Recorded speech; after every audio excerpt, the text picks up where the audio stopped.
Hi, everyone. Welcome back. As promised, we are going to spend a couple minutes talking about metastatic breast cancer. And when I say a couple minutes, I'm lying because it's going to be a little bit of time before we can actually get through that. So, what I'd like to do is before we get into this, I made mention yesterday or the last time we talked about the use of PARP inhibitors for triple negative breast cancer. And I just wanted to clarify that, in fact, PARP inhibitors are indicated for adjuvant therapy in triple negative breast cancer. And the data from that comes from the Olympia trial. And basically, that was a phase 3 randomized trial that included individuals with germline BRCA1 or BRCA2 mutations who had triple negative breast cancer and high risk features. And after they received surgery and standard chemotherapy regimens in the adjuvant setting, they received adjuvant olaparib at a dose of about 300 milligrams twice a day.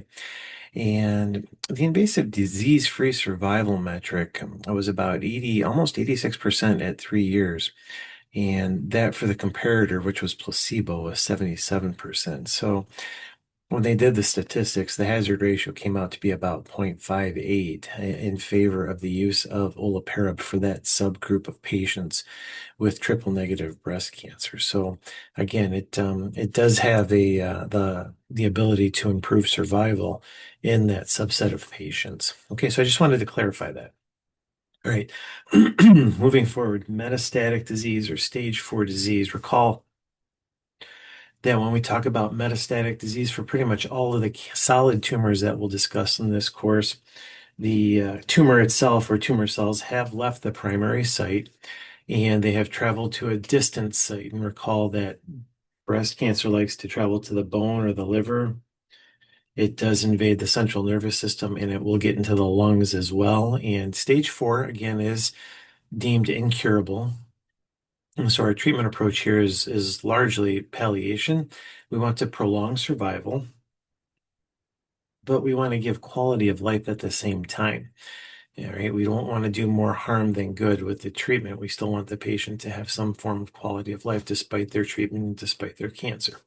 And the approach here is highly individualized. And what do you think that the treatment decisions are based on? Absolutely. The tumor characteristics and how that patient is presenting. So, is it triple negative breast cancer? Is it hormone receptor positive breast cancer? Or is it HER2 positive breast cancer that is metastasized? And this should start to make sense, okay, because these treatment options are going to mirror what we have already discussed. So, for triple negative breast cancer, we can't use endocrine therapy. We can't use monoclonal antibodies that target the HER2 receptor.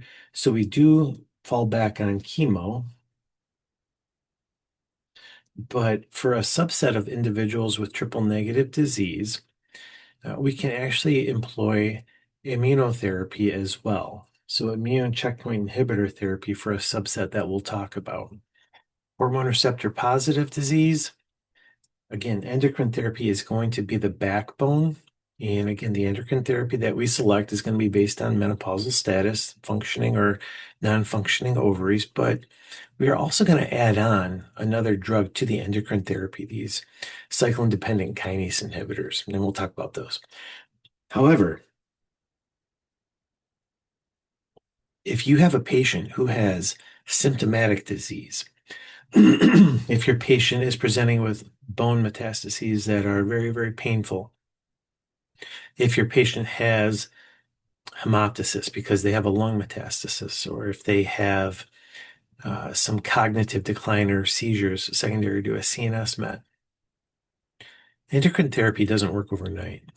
It takes a little bit of time for it to start generating a response. So in those certain circumstances, you may actually use chemotherapy up front to quiet down the disease. And then once the lesions are under control and the symptoms have abated, then you can add in and start the endocrine therapy as well. All right. And then this should come as no surprise at this point for HER2 positive tumors. we are going to use HER2-directed therapy along with chemotherapy.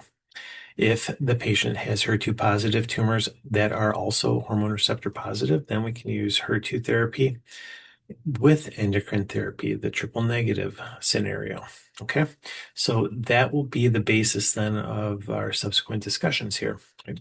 And we will kick things off with metastatic triple negative breast when we come back. Okay, see you soon.